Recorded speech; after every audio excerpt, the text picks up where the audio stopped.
एक खास मुलाकात में आप सभी का स्वागत है। आज हमारे साथ मौजूद है एक ऐसी शख्सियत जिसे शायद ही किसी परिचय की आवश्यकता होगी, फिर भी आपको परिचय मैं करा देती हूँ। तिकाम विधानसभा क्षेत्र से पूर्व विधायक और कांग्रेस के वरिष्ठ नेता ललित नागर जी अपनी निष्ठा के नाम से, अपनी निष्ठा को लेकर कांग्रेस पार्टी में ये जाने जाते हैं।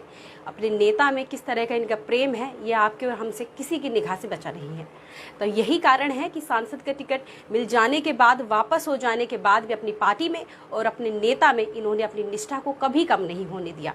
चाहे छोटी छोटी बात पर नेता पार्टी बदल देते हैं, विचारधाराएं बदल जाती हैं, पार्टी जिसको माँ कहते हैं वो तक बदल जाती है, लेकिन ये टस से मस नहीं हुए हैं। इनसे बात करते हैं। वैसे तो आप सभी इनको जानते होंगे, फिर भी इनसे बात करते हैं। सर, बहुत बहुत स्वागत है आपका। धन्यवाद। सर, आपसे फिर भी सभी के सब परिचित हैं, फिर भी अपने राजनीतिक और पारिवारिक जीवन के बारे में हमारे दर्शकों को बताइए सर। जहाँ तक राजनीति में पारिवारिक पृष्ठभूमि की बात है जी, तो हमारे दादा भी राजनीति में थे, समाज सुधारक थे। उन्होंने क्षेत्र में काफ़ी सारी कुरीतियों को ख़त्म करने का काम किया।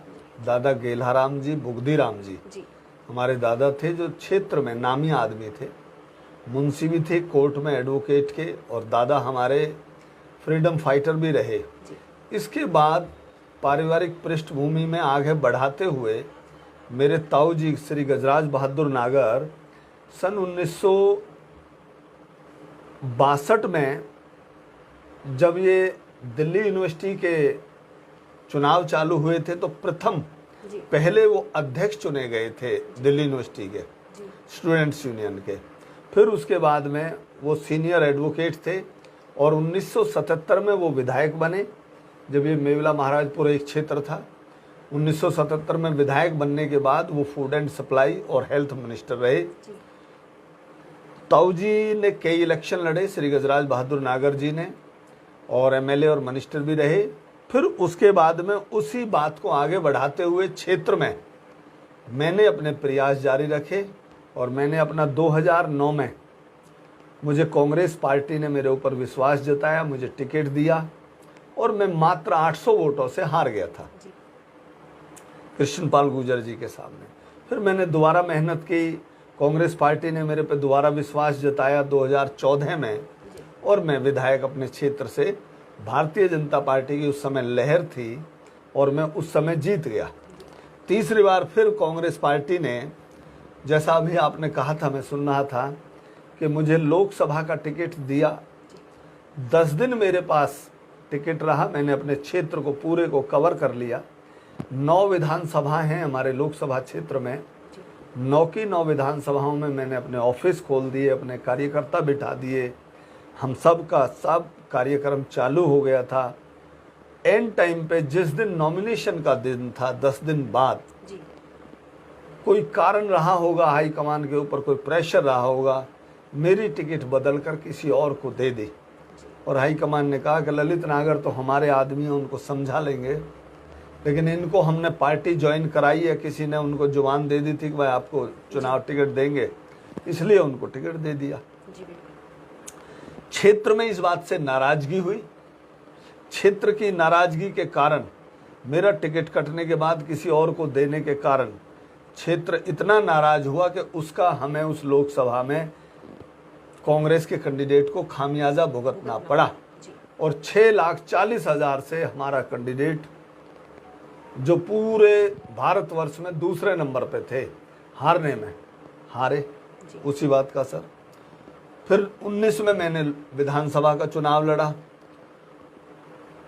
तो पूरे हमारे लोकसभा के अंदर भारतीय जनता पार्टी की लहर थी, आंधी थी, बस उस लहर में हम भी नहीं टिक पाए और हार गए। फिर अब 2024 के लिए भूपेंद्र सिंह हुड्डा के नेतृत्व में, चौधरी उदयभान जी के नेतृत्व में, सोनिया गांधी जी के नेतृत्व में, प्रियंका जी के नेतृत्व में, राहुल जी के नेतृत्व में अब दोबारा हरियाणा प्रदेश में कांग्रेस की सरकार बनने जा रही है, जिसमें हम सब लोग बहुत अथक प्रयास कर रहे हैं, मेहनत कर रहे हैं, और हमें पूरा यकीन है कि जो अभी सरकार है मनोहर लाल खट्टर जी की, बिल्कुल ही फेल है। जो वादे किए थे वो कोई वादे पूरे नहीं हो रहे, जो उन्होंने घोषणाएं की थी कोई घोषणाएं पूरी नहीं हो रही। ना व्यापारी खुश हैं, ना किसान खुश हैं, ना कर्मचारी खुश हैं, हर वर्ग उनसे परेशान है। हमें पूरा यकीन है कि 2024 में अब से जो बाद में चुनाव आएगा, हरियाणा प्रदेश में कांग्रेस की सरकार बनेगी। चलिए, जो आज जैसे आपने देखा, इन्होंने पारिवारिक और राजनीतिक जीवन के बारे में बताया। एक अरसे से जो है समाज में सेवा देते आ रहे हैं। जैसे कि उन्होंने बताया कि आपकी और हमारी तो सब शायद उस टाइम पे जन्म भी नहीं हुआ होगा, या फिर जो लोग बताया कि इतने इतने सेवा इन्होंने क्षेत्र में देते आ रहे हैं, और इनका कैसे कैसे इन्होंने किस तरह इनका जनता से प्रेम है और जनता का इनसे प्रेम है, उसका खामियाजा कांग्रेस पार्टी को भुगतना पड़ा। किस तरह से 10 दिन बीत जाने के बाद अगर एक पार्टी से टिकट ले ली जाए, उस व्यक्ति से टिकट ले ली जाए, क्योंकि टिकट उस व्यक्ति को मिलती है जो क्षेत्र में काम करता है, जनप्रतिनिधि होता है, उसका खामियाजा किस तरह अलग फेस पे, अलग चेहरे पर देने के बाद जनता ने अपना रोष व्याप्त किया। क्योंकि वोटों के जरिए ही जो जनता है, आम जनता है, अपने प्रतिनिधि चुनती है और अपना प्यार और रोष भी उसी वोट के जरिए ही दिखाती है। तो जैसे इन्होंने बताया, और वैसे मैं आपको बता दूं कि इनके उत्तराधिकारी, इनके बेटे भी हैं, राजनीतिक जीवन में एक अच्छा इन्होंने मुकम्मल उन्होंने हासिल कर चुके हैं। उनके बारे में बताएंगे कि इनके राजनीतिक पारिवारिक जीवन में किस किस तरह से इन्होंने योगदान रहा, किस तरह से इनको जो जनता ने इनको प्यार दिया, और किस तरह एक बड़ा जो सैलाब है इनके साथ जुड़ा हुआ है, जो इनके साथ हमेशा कंधे से कंधा मिला खड़े रहते हैं। सर, बात करें अशोक तंवर की, पहले अध्यक्ष रहे, फिर कुमारी सैलजा रही, अब उदय भान जी बने हैं। आप पहले से ही हुड्डा समर्थक रहे हैं, निष्ठा आपकी उनमें काफ़ी ज़्यादा शुरू से ही रही है। तो भविष्य में किस तरह का, भविष्य में जो जिले में है पूरे में कांग्रेस के प्रति आप देखते हैं कि किस तरह सेवाएं मिलेंगी, क्योंकि आपकी निष्ठा को एक जो दूसरा जो एक बल है अब वो मिल चुका है। तो क्या आप देखते हैं भविष्य में अपने लिए और कांग्रेस पार्टी के लिए? ये सच है कि जब से चौधरी उदय भान जी को हरियाणा प्रदेश कांग्रेस कमेटी का अध्यक्ष बनाया है, भूपेंद्र सिंह हुड्डा को फ्री हैंड दिया है, तब से हरियाणा प्रदेश में एक लहर देखने को मिल रही है। कार्यकर्ताओं में जोश है। अब उन्हें ऐसे लगने लगा है कि अब हरियाणा प्रदेश में कांग्रेस को आने से कोई नहीं रोक सकती। जीता जागता उदाहरण विपक्ष आपके समक्ष कार्यक्रम चल रहे हैं। फरीदाबाद में हुआ, बहुत लोग इकट्ठे हुए थे।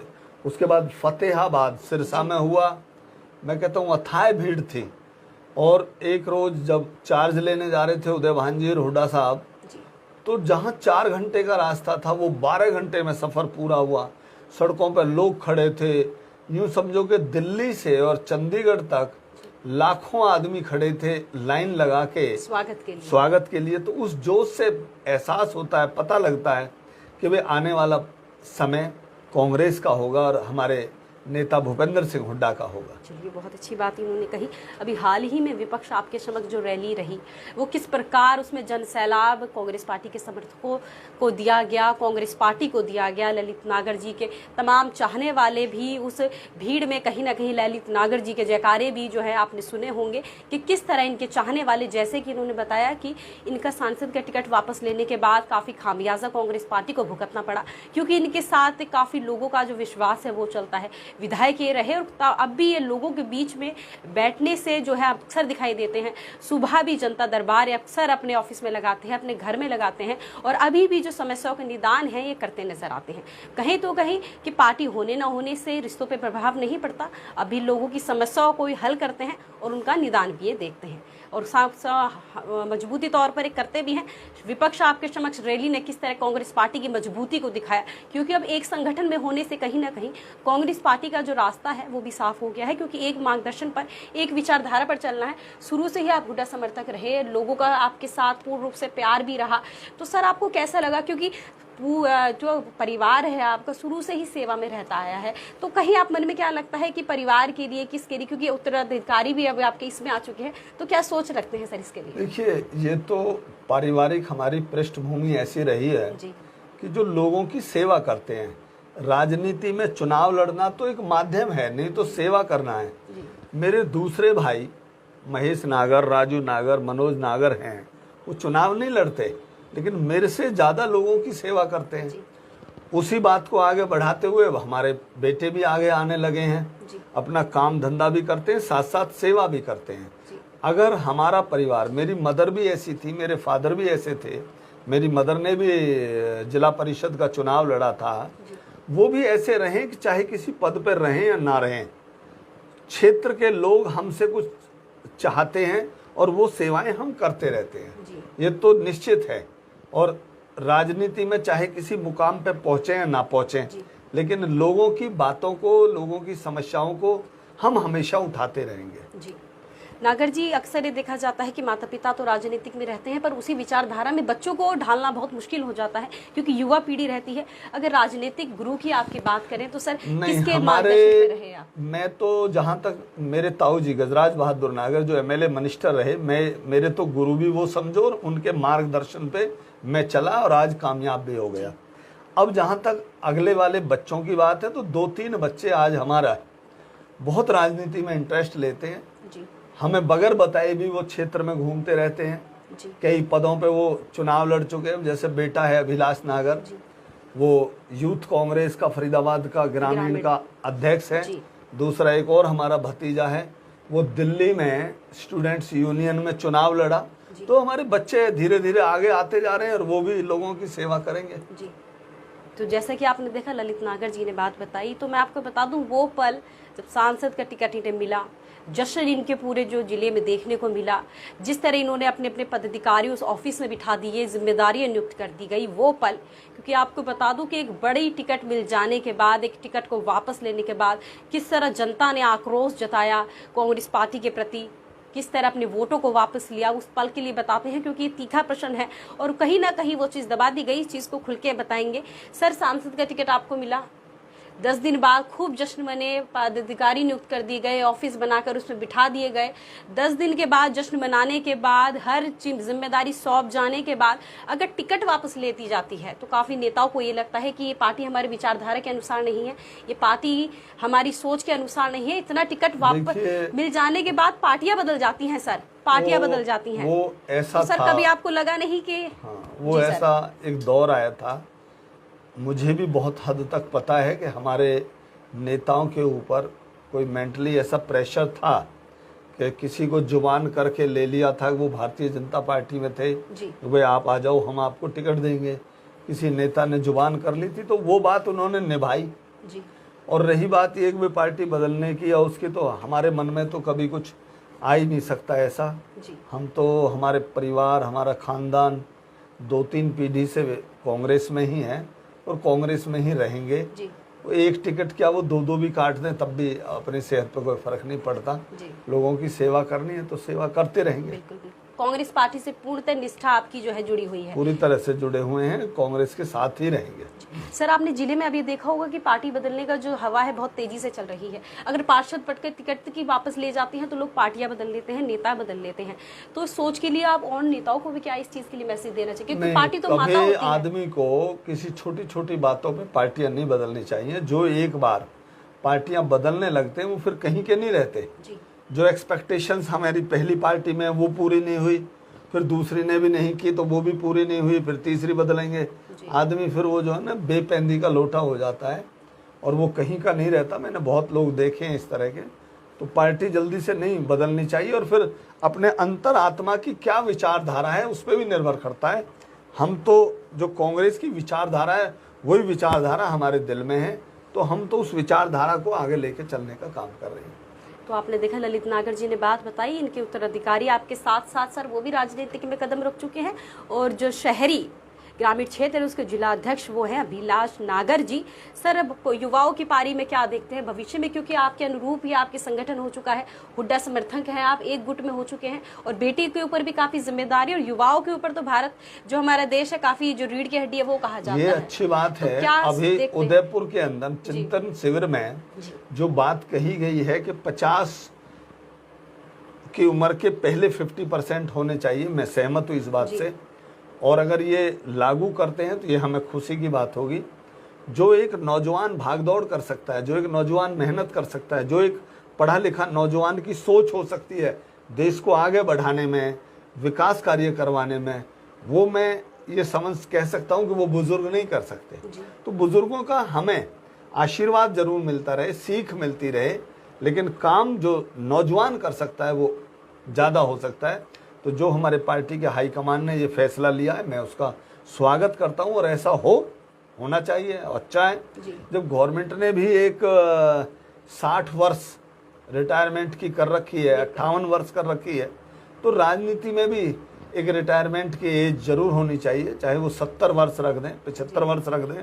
और नौजवानों को जरूर आगे लेके आना चाहिए। वैसे हमारी कांग्रेस पार्टी नौजवानों को लेकर आती है, NSUI के रूप में, यूथ कांग्रेस के रूप में, तो वो तभी पहले से ही अगर सीखने लगेंगे, उनको क्लासेस मिलती रहेंगी, सीखना मिलेगा, तो आगे तक वो अच्छा काम करेंगे। ये अच्छी बात है। बिल्कुल। ललित नागर जी ने अभी जैसे किसानों का आंदोलन हो, तमाम तरह की बातों को, अपनी बातों को बुलंद तरीके से रखने में कभी भी ये पीछे नहीं हटते हैं। उस चीज़ मुकम्मल भी कहीं ना कहीं कांग्रेस पार्टी ने हासिल भी करी और उस चीज़ को धरातल पर लागू भी करवाया, क्योंकि खुद किसान के बेटे कहलाते हैं। अपनी निष्ठा, ईमानदारी और एक जगह एक अच्छे मजबूती तरीके स्तंभ के रूप में ही काम भी कर रहे हैं। कांग्रेस पार्टी में एक अच्छा और जाना माना चेहरा इन्हें कहा जाता है और पार्टी का और आम जन का, सबसे ज़्यादा आम जन का सैलाब जो है इनसे बहुत ज़्यादा तहे दिल से इनके साथ जुड़ा हुआ है। सर, आगामी विधानसभा चुनाव में क्या उम्मीद करते हैं और क्या आपसे जो जिले की जो जनता है, जो बेशुमार प्यार करती है, उसमें क्या भविष्य में देखते हैं और क्या अपने चाहने वालों को आश्वासन देंगे? 2024 में हमारे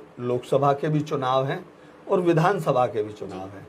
हमें तो उम्मीद है कि विधानसभा में तो 100% हम लोग जीतेंगे, हरियाणा प्रदेश में सरकार बनाएंगे और उस लोगों की भावनाओं को देखते हुए, लोगों के व्यू सुनते हैं हम, तो लोकसभा में भी हमारे यहाँ पे जीत होगी और आने वाले समय में जो जनता हमसे उम्मीद करती है, चाहती है, हम निश्चित रूप से उनके लिए काम करेंगे। नौजवानों के लिए, बेरोजगारों के लिए, किसानों के लिए, व्यापारियों के लिए जो उनको बेस्ट हम कर सकते हैं, जो हम घोषणाएं करेंगे, वो हम उनको करके देंगे। बहुत बहुत धन्यवाद सर आपका। राजनीतिक बारे में तो हमेशा बात होती रहती है। आज केवल बात ललित नागर जी की जीवन शैली पर थी, ललित नागर जी के राजनीतिक और पारिवारिक जीवन शैली पर थी, इसलिए राजनीतिक मुद्दों को आज हमने नहीं छेड़ा, नहीं उनको उठाया। केवल इन्हीं से बात थी, इनके चाहने वालों के लिए बात थी कि पीछे का दौर क्या रहा। आगे में इनके उत्तराधिकारी भी जो है राजनीतिक में एक अच्छा बोलबाला हासिल कर चुके हैं और पारी किस तरह से अब क्षेत्र में देखने को मिलेगी, उस चीज़ पर ज़रूर बात करवाई। आगे भी खास मुलाकात में आपसे बात करवाएंगे और ललित नागर जी से मिलवाएंगे कि किस तरह की आगे की रूपरेखा रहेगी। जब तक बने रहिए, नमस्कार।